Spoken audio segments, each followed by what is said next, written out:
Hi, everyone. On today's podcast, we're going to talk with maternal-fetal medicine specialist, Dr. Emiliano Chavira, about breech births.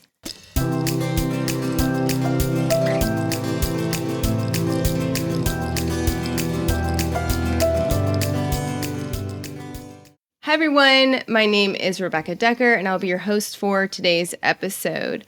I'm so excited to introduce our honored guest, Dr. Emiliano Chavira. With extensive training in high-risk pregnancies, Dr. Chavira has been at the forefront of care for the most challenging cases in the field. Whether it's complex conditions affecting the baby or serious health challenges faced by mothers and families, Dr. Chavira has not only delivered exceptional care, but is also an advocate for human rights in pregnancy and childbirth. His passion extends to the realms of unmedicated physiologic childbirth, the intricacies of vaginal birth after cesarean or VBAC, the unique dynamics of multiples, and the often overlooked arena of vaginal breech births, which we're going to be talking about today. Dr. Chavira, welcome to the Evidence-Based Birth Podcast. Oh, thank you so much for having me. Yeah, we're so excited to get your perspective as a physician and maternal-fetal medicine specialist on breech birth. We've been talking a lot about breech recently, and I was wondering if you could start off by just sharing with our listeners a little bit about your background and experience as an OB who is skilled in attending vaginal breech births. Yeah, I could probably break that up into two phases: the before breech birth phase of my career, and then the after breech birth. So when I was a resident, I was not trained in breech vaginal birth. And in fact, I don't really recall witnessing a single breech vaginal birth. What's fascinating to me about that is you've gone over the term breech trial in prior presentations, which was published in about the year 2000. And in many ways, this study was like the death knell for breech vaginal birth.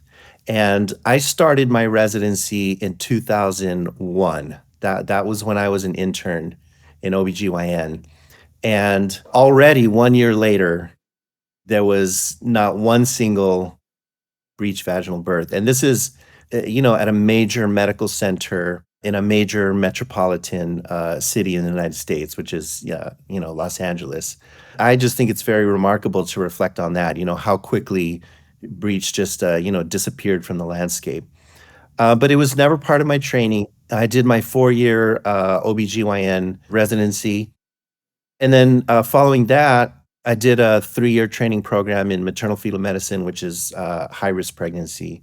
And that's not so much about birth as it is about, medical complications of pregnancy, which, may be various illnesses that the mother carries, or maybe it's problems that the baby has, birth defects or other issues. So there wasn't really a lot of birth training as part of the, maternal-fetal medicine fellowship. And after I completed my training, I, set out to practice. And one of the things about my practice as a maternal-fetal medicine specialist that I think is a little bit unique is that I have always continued practicing obstetrics, meaning, childbirth, vaginal birth, C-section, and so forth, working on labor and delivery. And I would say probably the majority of maternal-fetal medicine specialists don't do that. They just kind of do the ultrasounds and the consults and so forth. But I've always been on labor and delivery. I've always continued to practice obstetrics. And there came a certain point in time where I looked around and I saw that women that were carrying a breech baby really had no option for vaginal birth. And essentially, they're put in a situation where they are forced to undergo surgery. And that's whether they want the surgery or not. That's whether the surgery really is to their benefit or not. It just doesn't matter. They're forced to have a surgery. And this is, essentially universal. And I just came to perceive that was not a good place to be for our specialty, where you've got this population of moms that we cannot offer them a safe vaginal birth. We have to force them into cesarean section one way or another. And I just decided that was an untenable terrible place for us to be as a profession. So I sought out, training in how to attend these births, and that story maybe is for another time. The second phase of my career, in which I have been attending breech vaginal births, it's remarkable how challenging that has been. You would think, perhaps naively, that if you bring a special skill to the table, that will be appreciated, that you might be held in high esteem by your peers. Oh wow, this colleague of ours has this special skill and this special training that we don't have. What a wonderful asset to our department. But in fact, that is not what happens, or that is rarely what happens in modern OBGYN departments, modern hospital-based labor and delivery units. What really happens is they are very concerned that you are bringing a lot of liability to the department and to the hospital, and they really want to stop the practice. There's a lot of external pressure put on you. There's a lot of harassment and bullying. My friends across the country who are, also breech providers, have all gone through these things where the department tries to ban the process of vaginal birth or take the privileges of the provider away, so that provider is no longer able to work in that hospital. It's really a constant struggle and a constant battle. It's been kind of a game of musical hospitals, where you practice at one place for a while until eventually they figure out how to shut it down or ban it. And then you move to another hospital and you practice there for a while, and then eventually they shut it down and ban it. And you move to another hospital, and it's sort of just on and on and on. So it's really been a struggle to offer this service in the modern maternity care environment. When you talk about bans on breech vaginal birth, do you mean that there's actually a written ban, like a new policy that it's not permitted and anybody who has a breech baby must undergo a C-section? Or is it more of like a de facto ban where they just take away your privileges to practice there if you do it? It's usually not a written policy. Usually what happens is a person in a position of high power will express that it's not permitted. A lot of the pressure went through the nursing staff, and the nurses were instructed that breech vaginal birth is not to happen at this particular hospital. So now all of a sudden, the nursing staff is very uncomfortable, attending these types of births because they're being instructed that, it can't be done. And so even though it's not a written policy, it does become sort of a de facto policy. Taking care of pregnant people giving birth is really a team effort. You need the help of everybody. You need the help of the lab, you need the help of nursing, you need the help of the anesthesiology service, the pediatrics. You can't do it sort of as a lone wolf. You really have to have, buy-in from the whole structure. I've always wondered whether it's legal to do this. You are stating that a pregnant person cannot walk into the hospital carrying a breech baby and refuse a C-section. And if she doesn't want to do that, then she's not allowed to walk through the doors of the hospital. But perhaps they know that it's legally dicey to try to put these kind of restrictions, and so they just do it verbally. Oh, I see. That's why it's not written, because they know it probably wouldn't hold up Maybe. I wonder in about court. that. It's interesting because it sounds almost like you have a network then. You communicate with other providers around the country. Just off the top of your head, can you guess how many obstetricians you personally know who deliver breech babies vaginally? Is it like, a handful or a couple dozen? Yeah, I mean, without counting it, it's probably around, 10 or so that I know of, maybe a Okay. little more. There are probably others that, I haven't met, but it does tend to be kind of a small, closely knit community. And they tend not to advertise what they do, correct? Because they don't want to draw scrutiny. Yeah, I think it's just sort of, it kinda gets around by word of mouth, and I don't know of anybody who, openly advertises this service, but people tend to find out, the community tends to find out.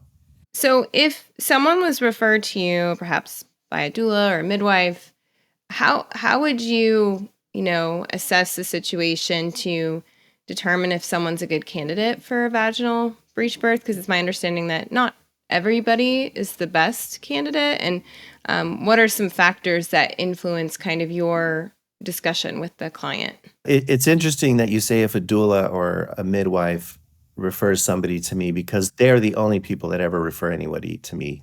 OBs in the community do not because they don't want to have anything to do with breech vaginal birth. They really just want to deliver these babies by cesarean section. The reality is that almost everybody is a candidate. I mean, to summarize it simply, you basically have to have a normal pregnancy. There's nothing obstructing the birth canal, like giant fibroid tumors or placenta previa. So vaginal birth is possible. There's going to be no major anomalies that could potentially complicate childbirth, especially anomalies that are associated with a big mass. I think that probably makes intuitive sense. If the baby has a big tumor coming off of it, it might be most safely delivered by cesarean section. Generally, we're talking about term pregnancies with babies of normal size, and normal size is a pretty broad range. There's a lot of conversation about what type of breech. What most breech providers would say is the baby should either be what's called frank breech, meaning the baby's folded in half and the feet are up by the face, or complete breech, where the knees are bent and so the feet are down by the baby's rump. Many people would say that what would be an exclusionary finding would be if the baby's footling. Footling is a very interesting topic because, as it turns out, it's really very poorly defined in the medical literature, and from one country to another and over different time periods. And there's very little data assessing what the outcomes are in a footling breech. I think what happens very often is you have a baby that's a complete breech, meaning the knees are bent so the feet are down by the butt, and you may actually be able to feel the feet as you're doing a cervical exam, or the feet may actually exit the vagina before any other body part of the baby, and that may be incorrectly labeled as a footling. It's probably the case that footling is actually very hard to happen in a term baby. This is probably something that you're either going to see in a real preterm situation, or maybe in a twin pregnancy where the second baby is breech. You might see a footling there, but in general, I would consider that to be a very rare occurrence at term. So almost everybody is going to be a candidate for breech vaginal birth. Just like if you have a pregnancy with a head first baby, the vast majority are candidates for vaginal birth. Okay, that sounds good. And when you talk about variations in size, I know it's difficult to determine a baby size, but if you're really worried about growth restriction, or on the other hand, if you have somebody with diabetes and the baby's measuring really large, those might be reasons not to do a vaginal breech birth. Yeah, or to consider that cautiously. One of the most interesting breech birth studies for me is the Premoda study, and this particular study, which looked at several thousand breech births, did not find any difference in outcomes between vaginal birth versus C-section. So there was no benefit to C-section observed in this particular study. And one of the things that's interesting about this study compared to others is they really outlined in detail what the criteria were for breech vaginal birth. And so the estimated fetal weight was somewhere between 2.5 kilos and 4 kilos. You might consider that some kind of like a reasonable range. On the other hand, you always have to individualize things. If you have a mom who's given birth to an 11-pound baby before, you would take that history into account, right? When thinking about the safety of the childbirth. So I always think of those, guidelines as being sort of a general framework, but then you always have to individualize to the specific case that's before you. Okay. Another question I have for you, Dr. Chavira, is about physiological birth, meaning, unmedicated birth, where the birth unfolds without intervention. And it was really fascinating to me. I went to the Breech Without Borders training a few years ago, and they talked about how most OBs who were trained in breech, kind of the old guard, people who are, very few of them left, but the ones who still held the skills were trained that, it was a medicated birth, the patient's on their back in the lithotomy position, and forceps are used to extract the breech baby. And then at the training, they were talking about how there's I don't want to say it's new because it's not necessarily new. Midwives have been doing it for a long time, but that now a preferred method is a physiological breech vaginal birth where it's an upright birth if at all possible. The birthing person is not medicated so that they can move around and assist in different ways, and you don't use forceps unless there's some kind of emergency. Can you talk a little bit about the difference between those two? Like, which one were you trained in? Which one do you prefer? And does the physiological birth seem to be easier or not? Yeah. So I've been trained in both, with moms in a supine position, which is, essentially laying on their back. And then this more physiologic approach where mom is maybe on hands and knees or a little more upright. And actually, I think it's important to have experience with both because labor's a little unpredictable and you never know what position everybody's going to find themselves in. And I think it's good to have access to maneuvers, irrespective of what position the birthing person is in. So I think it's good to have, all those skills and be ready for anything.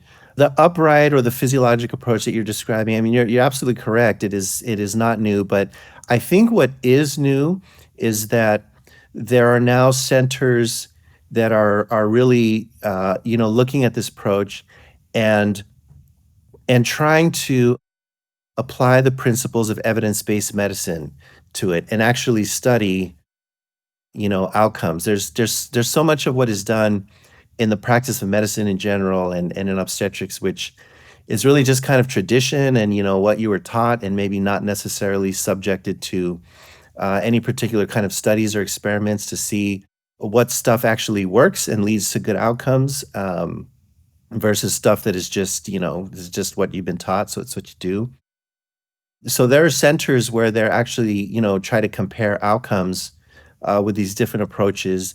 Particularly, Frankfurt, Germany, has been one very active center, putting out a lot of studies, and they've actually done a comparison of the on the back versus the upright position. There's a limitation in the sense that this is not a prospective or randomized study. It's more, retrospective and observational.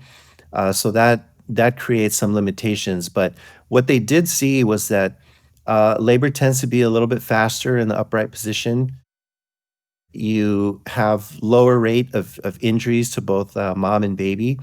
And there's also lower utilization of maneuvers to help the baby through the birth canal. So, there is some evidence emerging that that's probably a better position for a breech birth. And in fact, that it may be that this is a better position for all births.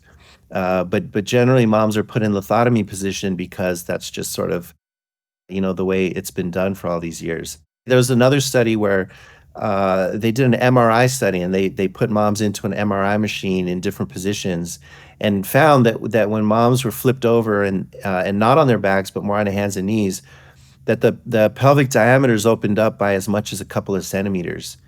So it created a little more room, which I think that it just sort of adds to why it makes sense that would be a better birthing position, not only for breech babies, but probably for all babies. Exactly. Yeah. We've talked a lot about the evidence on upright birth. And you're right. I hadn't really thought about the fact that upright positions are helpful for a vaginal birth in general. So it would make sense it's also helpful in both cephalic head first and breech births. And when I was at the training, I was surprised to see some of the videos that they showed. A lot of them were using the hands and knees position that you described. Can you tell our listeners a little bit about what the provider does as the baby is coming out in a physiological breech vaginal birth, where the birthing person's in an upright position? What do you do with your hands? Like, what are you doing while it's happening? Yeah.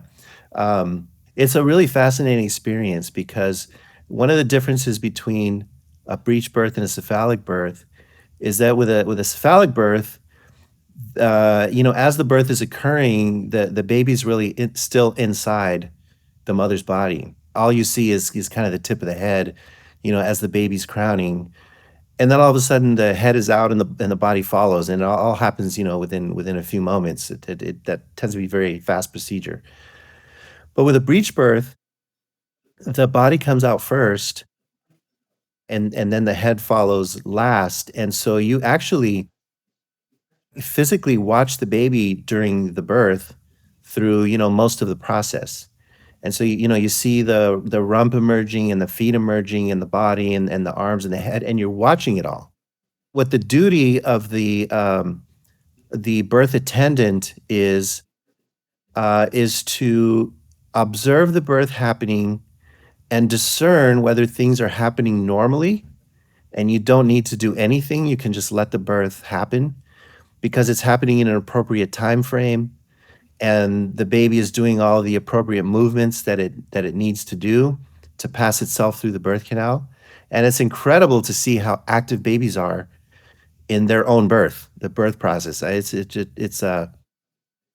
really been kind of mind blowing to learn about this and to witness this in a way that you don't really get with a cephalic birth, because you can't really see the baby doing what it does in a cephalic birth, but you can see it happening on a breech birth. And so you're watching and making sure that the baby's doing the appropriate movements, and also you have some ability to assess the condition of the baby. So if everything is happening in a reasonable time frame and the baby's appears to be in good condition and the baby's doing all the appropriate movements and progress is happening, you basically do nothing. You sit there and watch. You don't touch the baby or anything? Yeah, there's a lot of discussion about hands off and the importance of hands off, and I don't know that there's any evidence-based reason why it would be harmful to touch a baby, but it's just not needed. If it's not needed, it's not needed. But at the same time, there's a pretty substantial percentage of these births where the baby has difficulty passing through the birth canal, and may not do the normal movements that it's supposed to do. Sometimes, the arms can be up, maybe even behind the head or behind the neck, or just in weird positions that make the birth more difficult. If it's kind of a very long, slow birth process, particularly if you're having some cord compression during the birth process, the baby may not be, getting adequate oxygen delivery during those minutes. And some of these babies start to lose tone. In other words, they kind of start to go limp.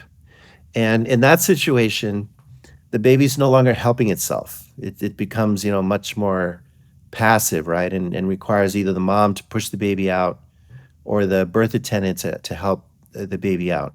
You're basically watching for those things. So if things are maybe taking a little too long, you might decide to assist. If the baby's not doing appropriate movements, you may decide to assist. And you're basically trying to reconstitute the normal movements through the birth canal. So if the baby's not doing it's on its own, then you try to help those normal movements happen. And some of this involves, rotational maneuvers where you rotate the baby around to help dislodge the arms. Some of these movements are to help the baby, flex its head, and which helps the head come out of the birth canal. So there's different movements, but basically your responsibility as a birth attendant is to know when you're witnessing a normal birth that you don't need to intervene, or when you're watching a birth that is starting to deviate from normal. And so you have to decide when is an appropriate time to do an intervention, and also have the knowledge about what the appropriate interventions are. That's critical to making the breech birth, generally safe with the very low risk of bad outcomes. You're never going to have zero risk of bad outcomes. I think the thing that really puts families between a rock and a hard place is the fact that, most people can have a breech vaginal birth, but if there's no skilled, trained attendants who know what normal breech birth looks like and what to do, like what is abnormal and which specific movements do you do if there's like you said, a deviation from normal, then that's where it could get scary really quick if the providers don't have a clue what to do. Yeah, and in fact, generally, when I have counseling sessions with people who are considering a breech vaginal birth, one of the things that I say is, this is really a safe endeavor if you have an experienced person that knows what they're doing. If you don't, I think the risk goes up substantially, and in that kind of scenario, I think the cesarean section is the safest way to go. So, I say Mm. to them, while we're planning this, if something down the line happens, you find yourself in some hospital and there's no breech provider there, I would recommend accepting the C-section as the safest way to go. Obviously, people have the right to decide whatever they want to decide, but that's what I would recommend. You mentioned cord compression and maybe the second stage, the pushing phase, taking too long. What are some other complications that can arise during a breech birth, and how do you manage them? You can have things happen in a breech labor that can happen in a cephalic labor. You can have infectious complications during labor. Like where mom's starting to get a fever, and you're starting to see clinical signs of that, fast heart rates and so forth. And generally we manage that with antibiotics in labor, potentially antibiotics postpartum, depending. And so that management would be the same. Sometimes you can have protracted labor or stalled labor. In a cephalic birth, generally we would manage that by either, continuing to wait and allow more time to pass, or maybe even stimulating labor with oxytocin. Whether that's appropriate to do with a breech birth, I think is somewhat controversial. There's some conventional wisdom, or should I call it lore, among breech birth providers that one of the things you want to see is an efficient rapid birth, and I'm sorry, labor, and that's a signal that you're heading toward a successful vaginal birth. And an obstructed or stalled labor, maybe that's a warning sign. From an evidence based point of view, I don't know that I've ever found any studies actually looking at that to confirm that. If you have a longer labor, or if you've sort of fallen off the traditional labor curves, is that a higher risk birth? I don't know that I've seen any studies that confirm that. Yeah, the only one I saw was a report by Fishbein and Fries looking at a cohort of babies born breech vaginally, and they mentioned that the several parents that they sent to the hospital for Pitocin, who chose Pitocin and a vaginal breech delivery at the hospital, ended up having extremely difficult births.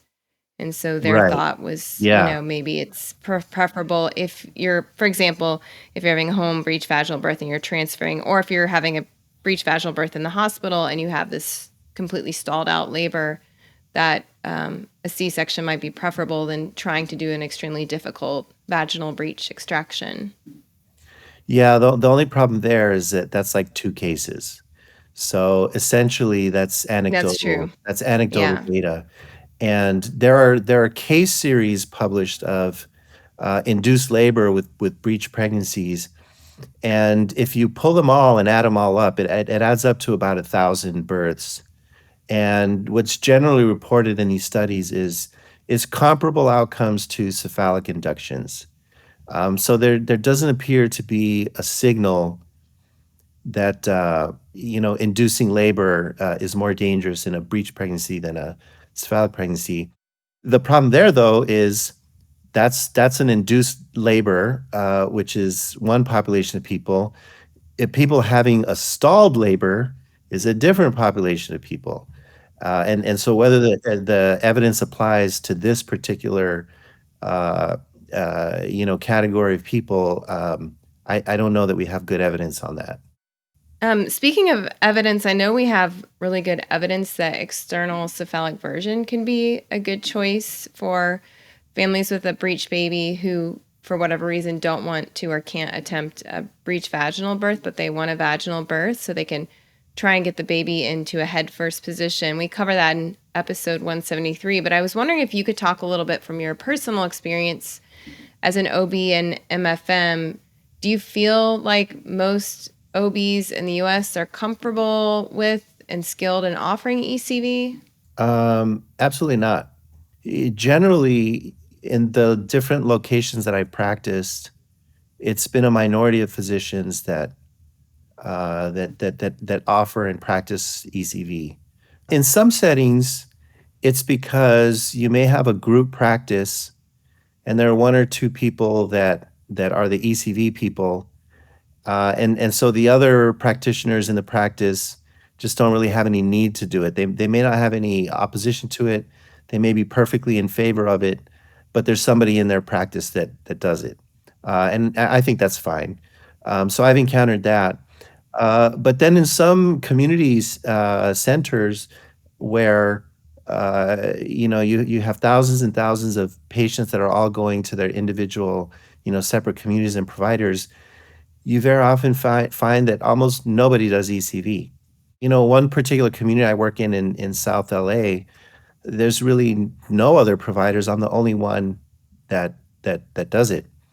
And I get a lot of referrals from the community, from doulas and midwives and chiropractors. There are one or two OBs in my community that will send their moms to me for ECV, but the large majority don't. For most modern OBs, I think breech equals C-section, and it's just as simple as that. And there are no other options, and there's no other discussion. I had an experience once where I offered an ECV to a mom who had been referred to me for some other medical problem. Maybe it was diabetes, but I offered the mom an ECV, and later the supervising physician from that clinic expressed being very upset that I had done this. And the reason was the what they explained to me was, well, even if you do the ECV, if something bad happens, I get dragged into the whole thing. So this was an expression of, pretty intense medical legal anxiety, even if they're not the one doing the procedure. So they don't want to even refer to a different provider because they just don't want, to open that can of worms. So generally, very few OBs offer and practice ECV. Most of the moms that I have, run into, a large majority of them, they were never offered ECV, or if they brought it up with the provider, the provider had all kinds of reasons why it wasn't a good idea. When probably the reality is the provider just doesn't do it, and they just want to schedule the C-section. That makes sense. And if it's not something that their clinic offers among their group of OBs, they're probably reluctant to refer to a completely different practice for many reasons, the legal liability being one of them. Yeah. Do you feel like ECV is something that most residents get trained in? Are they required to, for example, like watch videos, practice on models? Do they have to do a certain number before they can finish residency, or is it not required? Yeah. So when I think about the types of cases that we had to log, and get a certain number, ECV was not on that list. Definitely in my residency, it was a standard procedure that, when a patient was carrying a breech baby at term, they were offered an ECV universally. And when you were on your OB/GYN rotation, if one came up, you did it. So I think, we were all trained. I couldn't necessarily speak to, other residency programs. I mean, I know some people are being trained because, ECVs are happening across the country. Maybe it's Hmm. more like academic centers than community centers. There's probably a smattering of community physicians here and there who do it, but by and large, I think, it's not offered to the extent it's supposed to be. If you look at American College of OBGYN guidelines, I mean, they basically say this should be offered to all pregnant people carrying a breech baby at term, assuming vaginal birth is an option, right? You don't have a previa or something like that. Yeah, it's fascinating to me the difficulties that it puts providers in too, like you, who want to offer more options, but perhaps it's not supported in your community or you find pushback. So, we talk a lot about parents who find themselves pregnant, near term or at term with a breech baby, are often between a rock and a hard place if they want more than one choice, because they're often only presented one choice, which isn't really a choice if you're not given something else as an option. So when you meet parents like that who are close to term, what advice would you have for our listeners if somebody's finding this episode? And I know you're not giving medical advice, but what would you typically say to someone that finds themselves in this position? Some words of encouragement or support? Yeah. Well, once they get to me, they've already gone through a search process, and then basically at that Okay. point, I just give them evidence-based counseling. We talk about their options. Sometimes we do run into the barrier that they may be from far away, and their insurance may not cover services at the hospital where I work. So there can be financial barriers. But at least they're getting accurate, high quality information. So I think for families that find themselves at the beginning of this journey, generally the scenario is going to be you're approaching term, the baby's in a breech presentation, and the OB is starting to talk about scheduling the C-section without any discussion of any other options. The first thing I would say is in the 34 to 37 week window, prior to 34 weeks, honestly, I wouldn't worry about a breech presenting baby. I don't think you need to stress about it, and you don't need to do anything about it. But as you get into this 34 to 37 week window, if you wanted to get a little more proactive, I would look at the Spinning Babies website and think about maybe doing some of those inversion exercises. Some people work with, chiropractors or other body workers. That's the 34 to 37 week window. 37 weeks is generally when we would think about moving on to the ECV if baby is still breech at that point in time. So as you're approaching that window, I would say you want to ask the OB. This can be challenging because if the OB has not spontaneously brought it up, there's probably a reason for that. They maybe they don't have experience with it, or haven't done it, or have done very few, or whatever the case may be. You can potentially ask if your provider knows of someone in the community that has experience with ECV that they could refer you to. If you find yourself getting no help from the provider, which very often is the case, then you may just need to, try to search through other channels. Maybe through, a group like Breech Without Borders that, is trying to assemble a catalog of breech providers and around the country, and see if you can find through your own investigations like local resources. And then after that, if it gets to breech vaginal birth, you can ask your provider about it. And what I've generally heard from moms that I interact with is when that question is asked the OB provider, the answer is usually absolutely not. I think what is generally not going to happen is obstetricians do not view that as a scenario in which this patient needs to be referred to a specialist.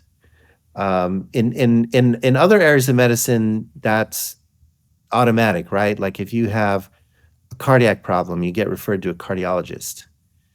If you have a cancer, you get referred to the oncologist. Or even pregnancy-specific complications of a high-risk pregnancy, they will refer you to the high-risk pregnancy specialist. Even in the high-risk pregnancy specialist, if you need a fetal surgery, they may refer you to the super specialist that does the fetal surgery.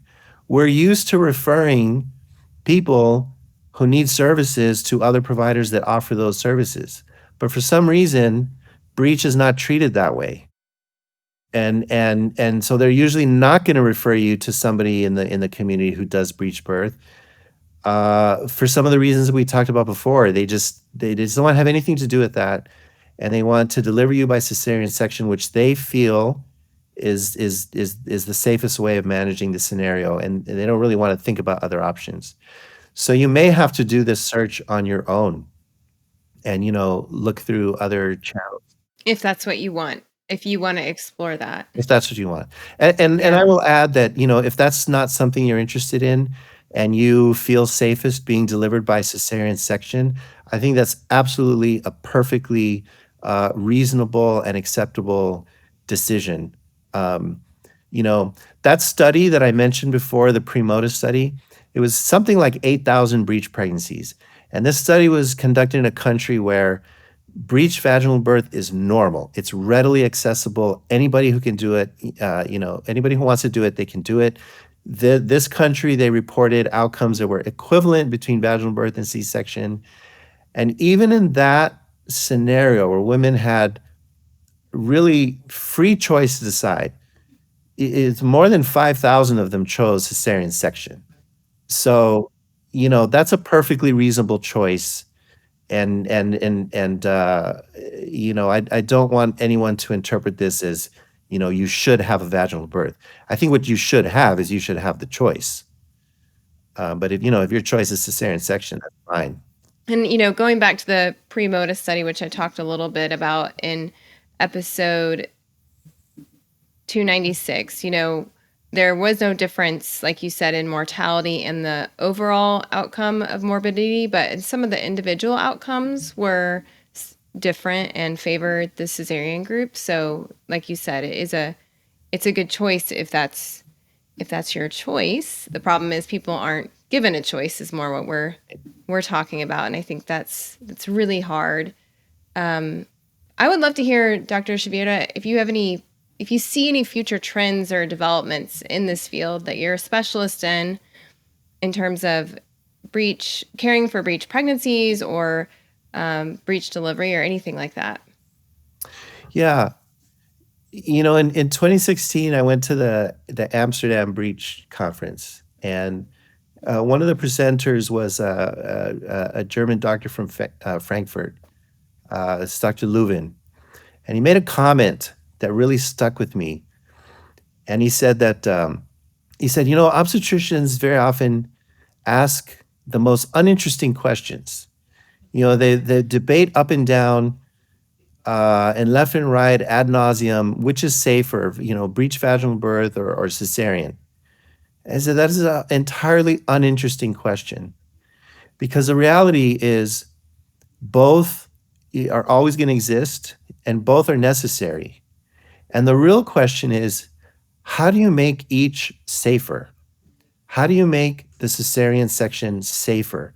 And we should devote our energies to answering that question. And by the same token, how do we make vaginal breech birth safer? What are the best techniques? What are the best approaches? And that's really the interesting question.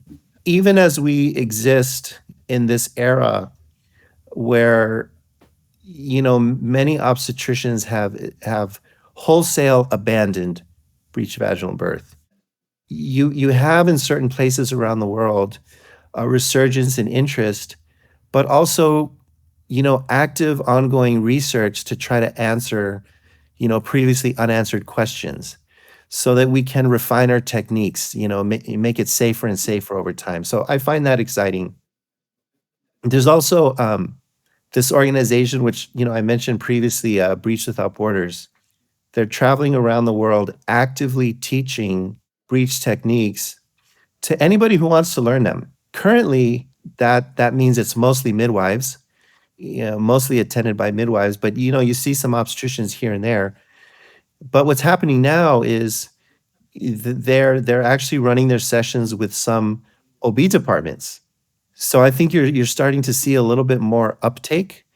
It's very incremental, but that's moving in the right direction. I don't foresee us getting back to a place where breech vaginal birth is a standard obstetric maneuver that all OBs practice.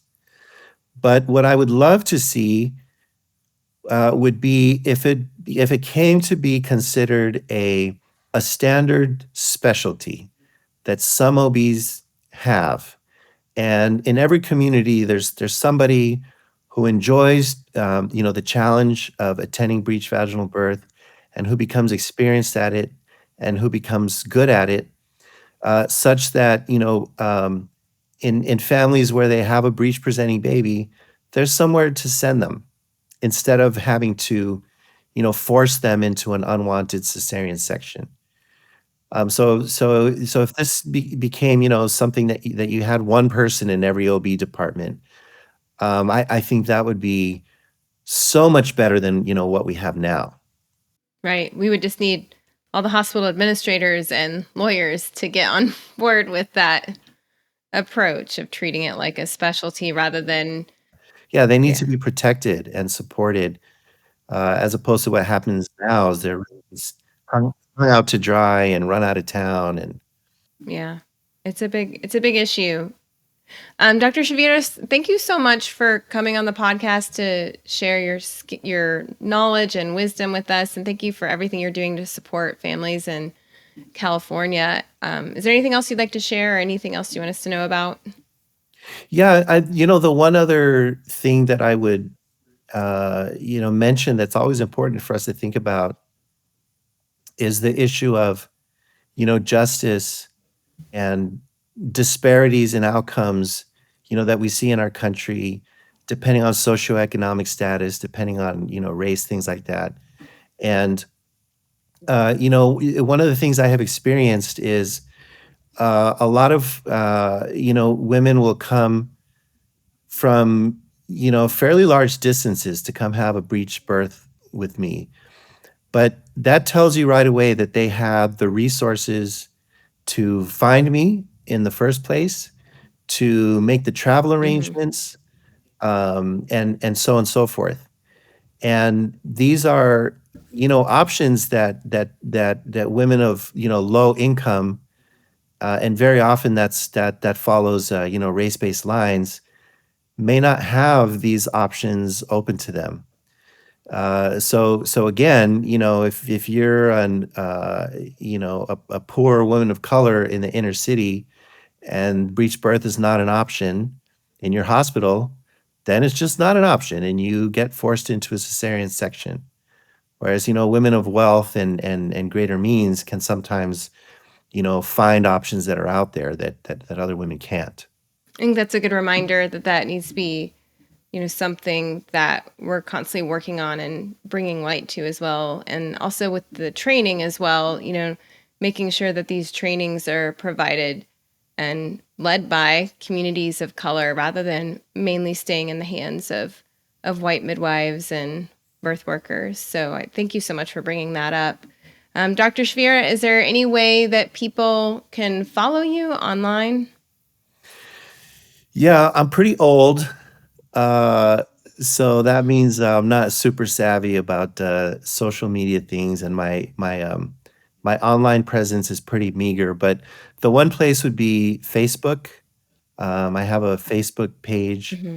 and it's basically my name, Emiliano Chavira, comma MD, comma MPH, comma FACOG.